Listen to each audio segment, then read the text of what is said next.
Fondation Jean Jaurès. Penser pour agir. Dans ce rapport que nous avons publié avec l'Institut du genre en géopolitique sur les discours masculinistes en ligne, nous avons tenté de remplir plusieurs objectifs. D'abord, il s'agissait d'analyser les stratégies des groupes masculinistes en ligne, d'alerter aussi sur l'influence de ce qu'on appelle la manosphère, et également de documenter les liens de ces groupes masculinistes avec des groupes ultra-conservateurs européens.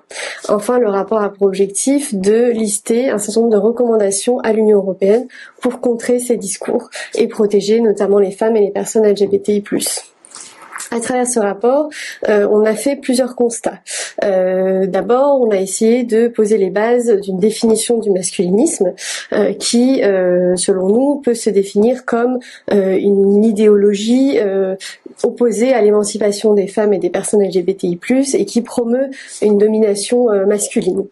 C'est une forme d'antiféminisme particulièrement virulente et violente.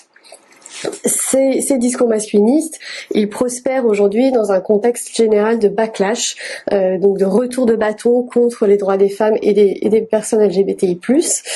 Et on voit, notamment au niveau européen, une certaine forme de porosité idéologique entre ce que ces discours portent et ce que peuvent porter un certain nombre de partis politiques ultra-conservateurs européens. Ensuite, ce qui est important de noter avec ces discours et ces groupes masculinistes, c'est qu'ils ont vraiment investi l'espace digital pour s'attaquer à nouveau, notamment aux droits des femmes, à l'égalité de genre. Ils le font de plusieurs manières. On observe des tactiques en ligne, par exemple, de raids numériques, des attaques concertées contre des femmes et des personnes LGBTI+.